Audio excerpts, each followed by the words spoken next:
Are you a senior living alone and struggling to make ends meet? You're not alone, and you may be paying for things you don't legally have to. As a lawyer who's worked with seniors for over 2 decades, I'm here to tell you there are at least 4 common expenses you can stop paying for right now or reduce drastically, and it's all legal. Stick with me to the end, because the 4th one shocks almost every client I've ever had. It's something thousands of seniors are tricked into paying when they absolutely don't have to. And while you're here, go ahead and hit like, subscribe, and comment below. Speech balloon. Which of these were you surprised to hear about? Now let's get into it. 1. You might not have to pay full property tax or any at all. A deep dive. One of the biggest expenses for seniors who own their homes, especially those living alone, is property tax. And many don't realize just how much relief might be available to them. In fact, property tax is one of the first places I always look when helping struggling seniors because it can mean thousands of dollars saved every year. How property taxes work. First, a quick refresher. Property taxes are local taxes assessed by your city, county, or municipality based on the value of your home. The money goes to fund schools, roads, emergency services, and other local needs. But because seniors often live on fixed incomes, like Social Security or pensions, paying full property taxes can be a real burden. Exemptions, reductions, and freezes. Almost every state in the U.S. offers some form of property tax relief for seniors, but the rules vary widely. Common programs include senior property tax exemption. This can reduce the assessed value of your home for tax purposes. For example, instead of being taxed on $250,000, the state might exempt $50,000 of that, so you pay taxes only on $200,000. Tax deferral programs. These allow seniors to postpone paying property taxes until the home is sold or passed on to heirs. This can be a lifeline if cash flow is tight, but you want to stay in your home. Tax freeze programs. Some areas freeze your property tax at the amount you paid when you qualified for the program, even if the market value of your home increases. This means your taxes won't keep going up year after year. Who qualifies? Qualification often depends on age, usually 65 or older, but some places start at 60 or 70. Income. Many programs have income limits to ensure help goes to those who need it most. For example, if your total household income is below $30,000 or $40,000 per year, you might qualify. Residency. You must live in the home as your primary residence, so this usually doesn't apply if you're renting out the place or using it as a vacation home. Real-life example. Let me share a story about Mrs. Johnson, a client in her late 70s living alone in a small town. She owned her house outright, but was paying nearly $3,000 annually in property taxes. She was worried she'd have to sell her home to afford these payments. After helping her apply for her state's senior exemption, her taxable value dropped by $40,000, cutting her bill to under $400 a year. That's a difference of almost $2,600. Money she could now spend on groceries, medicine, and utilities. How to check if you qualify. Step 1. Find your local tax assessor or county website. Most counties have detailed guides or senior-specific pages about property tax relief. Step 2. Look for keywords like senior exemption, tax deferral, or tax freeze. Step 3. Call or visit their office for an application or ask if they offer assistance filling it out. Many places have advocates who will help seniors apply. Why so many miss out? Many seniors never apply because they don't know the programs exist or assume they don't qualify. Others worry the application process is complicated or fear it will affect other benefits. The truth?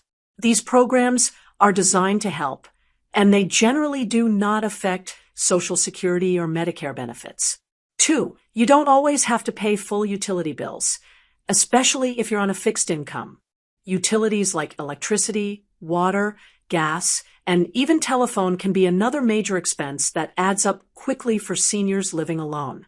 But here's some good news. Utility companies and governments often have programs specifically designed to ease that burden for seniors and low-income households. Types of assistance programs. Senior discounts. Some utility companies offer automatic or opt-in discounts for seniors, which can reduce your monthly bill by 10 to 20%. Low-income assistance programs, often called LIHEAP, Low-Income Home Energy Assistance Program, or similar, these federally or state-funded programs help cover part of your energy bill during difficult months. Payment plans and caps. Programs like Percentage of Income Payment Plans, PIPP, cap your monthly utility bills at a percentage of your income, sometimes as low as 6%. This makes paying bills manageable. Energy efficiency and weatherization. Some programs provide free or low-cost home improvements, such as insulation or efficient appliances, to reduce your overall utility usage. Protection from shutoffs. During extreme weather months, many states prohibit utility shutoffs for seniors or low-income customers. This means you can keep your power on even if you're behind on payments while you work out a plan. Why these matter more when you live alone. Living alone often means lower overall energy use compared to a full household, but seniors tend to need heating or cooling more due to health reasons. Utilities can still be expensive, especially in extreme weather. Plus, if you're living alone on a fixed income, a sudden spike in bills can mean skipping meals or medicine. The assistance programs can be a real lifeline. A closer look at LIHEAP. The Low-Income Home Energy Assistance Program is a federal program administered locally, offering grants to help with heating and cooling costs. These grants don't have to be repaid and are often based on income and household size. For example, if you're a single senior making $15,000 a year, you could qualify for a few $100s in help, which can make a big difference during winter heating bills or summer AC usage. Real-life story. Mr. Lee, 82, lived alone in an older home with electric heat.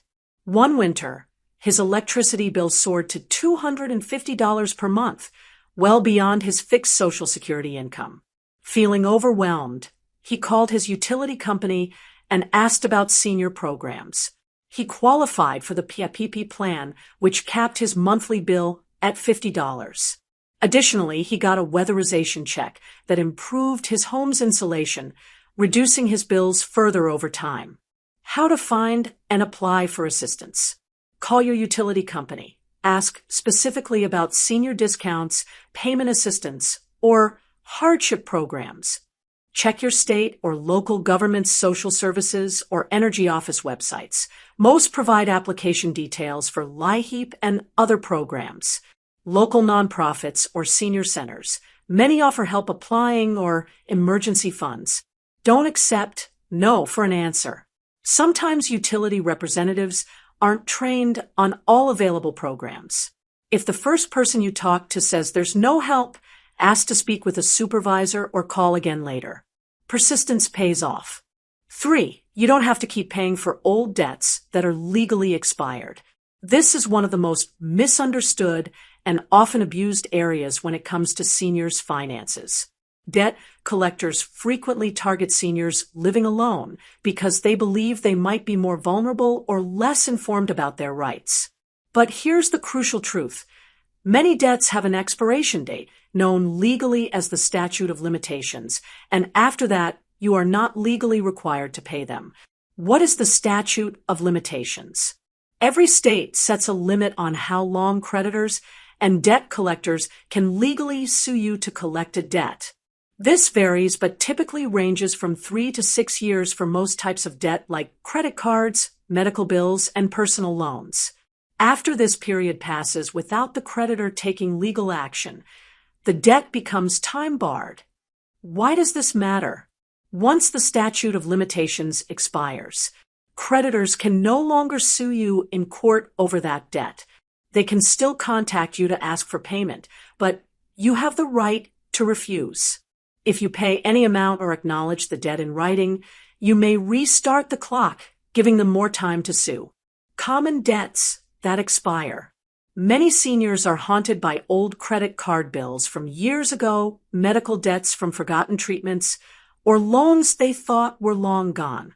Often, debt collectors buy these old debts cheaply and aggressively try to collect, sometimes decades after the debt was incurred.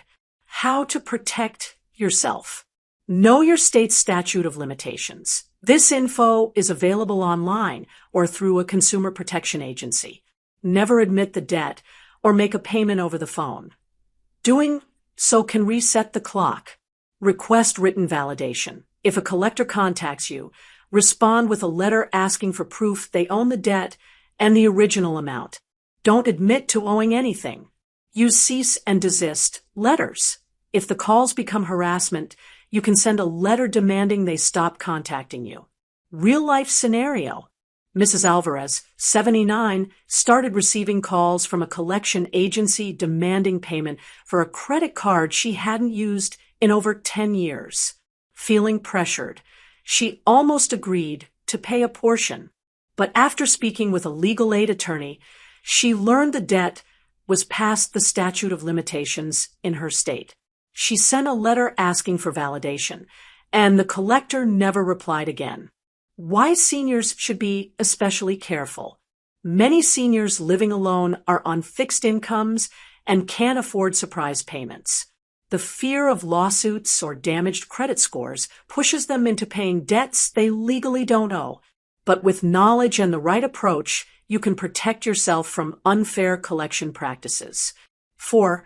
You don't have to pay for services you didn't sign up for, even if they keep charging you. Here's a sneaky but very common issue that many seniors living alone face: being charged repeatedly for services or subscriptions they never knowingly agreed to, or that they forgot about entirely. This can quietly drain your bank account without you even realizing it. How does this happen?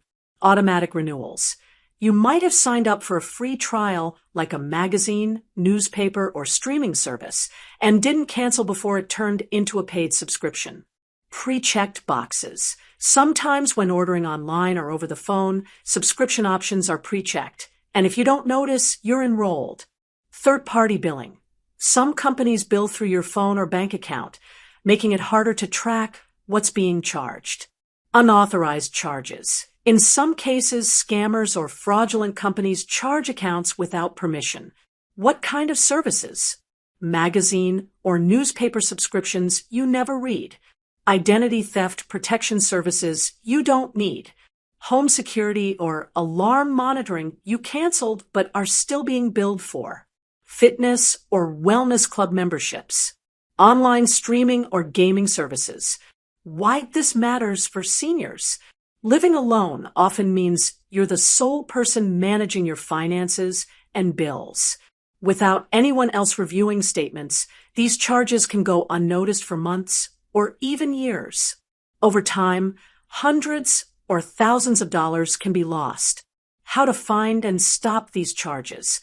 Review bank and credit card statements carefully every month. Look for any recurring charges or unusual transactions. Set up alerts. Many banks allow you to receive text or email alerts for purchases or withdrawals above a certain amount. Call your bank or credit card company immediately. If you find unauthorized or unknown charges, report them as soon as possible. Federal law provides strong consumer protections, including the ability to dispute fraudulent charges. Cancel subscriptions, contact the company directly, or if you can't reach them, ask your bank to block future charges. Some banks can issue new card numbers to prevent recurring payments. Use free or paid services. There are tools and apps designed to help track and cancel unwanted subscriptions. Example from experience. I had a client, Mr. Green, 85, who was paying $30 a month for an identity protection service he never signed up for.